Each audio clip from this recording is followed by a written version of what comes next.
नमस्कार शेतकरी मित्र हो, मी Shyamkant Mahajan, Shri bio aesthetic private limited, Hyderabad. आज आपण श्री भाऊशेठ तांदळे, गाव हर्सूल, तालुका आणि जिल्हा छत्रपती संभाजीनगर यांचा जवळपास आपण अद्रकीचा 2 एकरचा प्लॉट हा बघू शकतो। 23 मे 2026च्या हिशोबाने श्री भाऊशेठ यांनी लागवड केल्यानंतर आज या प्लॉटला 60 ते 62 दिवस हे पूर्ण झालेले आहे। सुरुवातीपासून आपण बेसल डोसच्या माध्यमातून ऑर्गॅनिक खतांचा वापर, इंडी रूट्स क्रिया पावडर या खतांचा वापर हा केलेला आहे। त्यानंतर एक 15 ते 20 दिवसापूर्वी सातत्यपूर्ण असलेल्या पावसामुळे आणि जमिनीमध्ये ओलावा असल्यामुळे बऱ्याचशा ठिकाणी वापसा कंडिशन ही कमी आहे आणि अशा ठिकाणी हानिकारक बुरशींचा प्रादुर्भाव आपल्याला बेडमध्ये मोठ्या प्रमाणामध्ये जाणवतोय।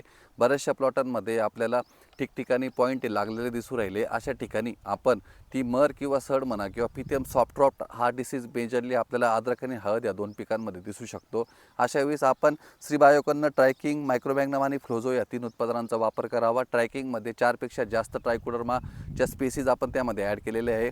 सेम मायक्रोमॅग्नममध्ये आपण वेगवेगळ्या प्रकारचे जैविक बॅक्टेरिया त्यामध्ये खास करून बॅसिलस बेस आपण 8 ते 10 प्रकारचे बॅक्टेरिया त्यामध्ये ॲड केलेले आहे। फ्लोझोमध्ये आपण सुडोमोनसचे 2 ते 3 स्पीसीज आपण ॲड केलेले आहे। इनोव्हेटिव्ह स्पीसीज आहे आणि जे शेतकरी सातत्यपूर्ण एकाच कंपनीचे बॅक्टेरिया हे वापरतात ते त्या ठिकाणी रेजिस्टन्स आपल्याला दिसतोय आणि कोणत्याही प्रकारचा कंट्रोल आलेला दिसत नाही। आपल्याला त्या ठिकाणी R&D म्हणा किंवा इनोव्हेटिव्ह बेस बॅक्टेरिया त्या ठिकाणी वापरणं गरजेचं आहे। त्याच वेळेस आपल्याला सड किंवा मर ही कंट्रोल भेटू शकते। आपण प्लॉटची कंडिशन या परिस्थितीमध्ये बघू शकतात, कोणत्याही ठिकाणी सड किंवा मरचा पॉईंट हा लागलेला नाही आहे।